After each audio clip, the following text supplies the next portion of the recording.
Welcome to another Way Out Wednesday. I'm Dr. Ashley Southard with A New Beginning Outpatient Treatment Center and the Healthy Way Out Emotional and Binge Eating Program, both located in Scottsdale, Arizona. So I hope your year is off to a great start and that hopefully you are not dieting. Here at the Healthy Way Out, we really don't want people to be dieting. We know that 95% of all diets are only going to give you disappointment and frustration. They're certainly not going to give you those big results that they promised. And most of you have probably been inundated with messages about the new year, new you. But here at the Healthy Way Out, we don't believe that you need to change at all. We believe that the approach needs to change. Your approach to your eating, to weight issues, and to restoring your health, it needs to change. Diets don't work. But too often people do go back to diets because they don't know what else to do. So this month in January, I'm going to give you some of the key things that we do in the Healthy Way Out Emotional and Binge Eating Program that does offer people a different approach to the change process. And today I want to talk about something that's so very important. I've kind of sprinkled it into a few of the other videos over the last couple of months, but it's so important that I actually wanted to dedicate an entire video just to this one concept, because I think if you can really master this one concept, you are definitely going to be much further along on the road to success.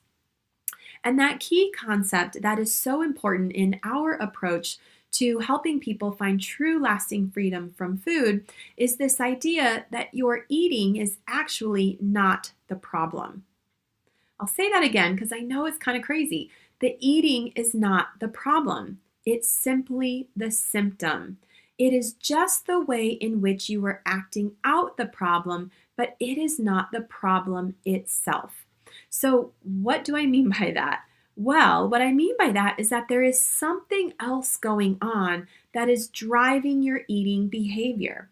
And far too often people assume that the problem is the eating.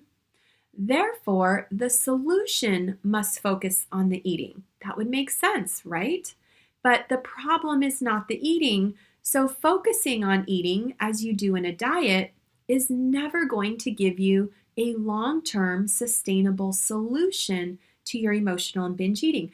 This is why diets don't work. Well, one of the many reasons, but a common reason why diets don't work, especially when there's emotional and binge eating involved. It would be like walking into Home Depot and being disappointed because they don't sell clothes. Well, you're walking into the wrong store. There's nothing wrong with Home Depot, but if you're going into it looking for clothing, you're going to be disappointed.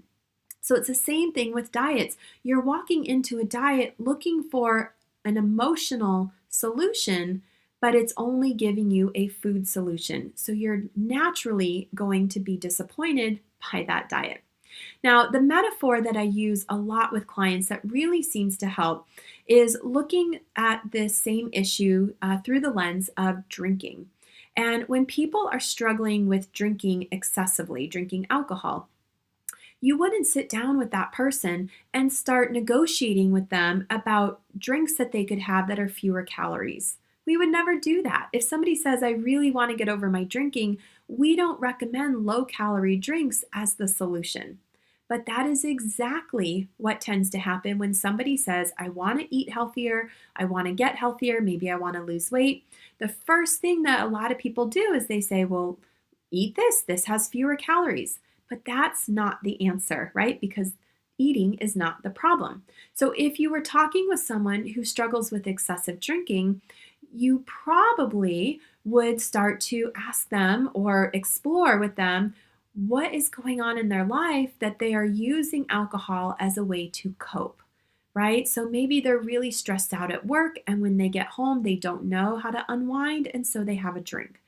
Or maybe when they go out with friends, they have really bad social anxiety and they don't know how to socialize sober, and so they drink as a way to bring their guard down and have a good time. There are reasons why they're drinking too much. It's not because they don't know what the low-calorie drinks are, right? So we know then that if it's dealing with stress or dealing with social anxiety, we know that you have to address those issues if you want to eventually reduce the drinking. Well, eating is the same thing. If you are using food to help you cope with overwhelm, stress, anxiety, disappointment, frustration, loneliness, all of those distressing, uncomfortable emotions, well, then the solution isn't to focus on low calorie foods. The solution is to focus on giving you the skills to be able to manage those emotions more effectively so that you're not vulnerable to using food as a way to help you cope. Do you see why this is so important? It's so simple and yet so powerful and oftentimes overlooked in our culture that is obsessed with dieting and quick fix solutions. So, the take home message here is that emotional and binge eating is not an eating problem. Eating is simply the symptom. The problem is in how you are dealing with or not dealing with how you're feeling and what you're needing and the situations that you're in. If you can learn how to deal with those more effectively, I think you're going to be pleasantly surprised to find that your need for food that goes beyond your natural hunger is going to significantly decrease.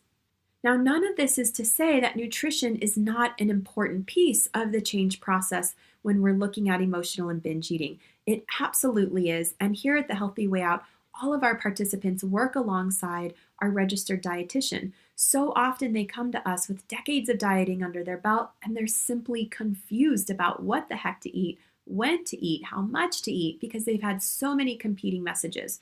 So really getting nutrition education, learning how your body works relative to food, what it's needing, how it's needing to pair certain nutrients, all of that is really, really important.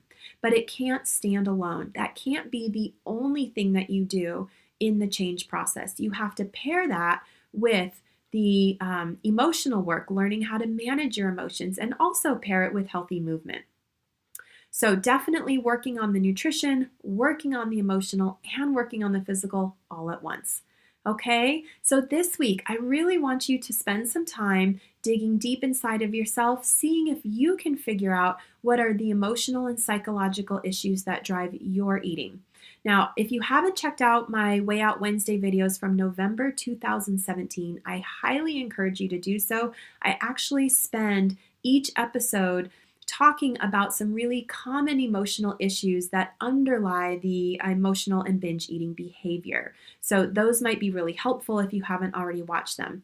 And before I wrap up, I also want to let you know that tonight, January 10th, Dr. Julie and I are hosting a really exciting cutting edge webinar that you don't want to miss. It's on this very topic. It's called Inside the Mind of an Emotional Eater. I'm super excited about this. We are going to dive deep into some of the not so obvious, yet all too common psychological reasons that actually can create emotional and binge eating and continue to keep it showing up in your life. So you definitely don't want to miss this. This is information that you've probably never heard before. And we're going to go deep. We really want to help each of you find true, lasting freedom from food. And we know that you have to get to these deeper emotional, psychological issues because eating is not the problem. All right. So if you're interested in that webinar, make sure you send me a quick email, contact@thehealthywayout.com. Let me know that you want to join the webinar and I will send you the link so that you can register. It's totally free, but you do need to register so that you can log in at 6 o'clock Mountain Standard Time when the webinar begins. It's going to be definitely something you don't want to miss, okay? I'll be back here next week as well for yet another tip about our new approach, the new year, new approach to emotional and binge eating, something that no diet will ever give you. Have a wonderful week, and I look forward to seeing you here next week. Take care. Bye-bye.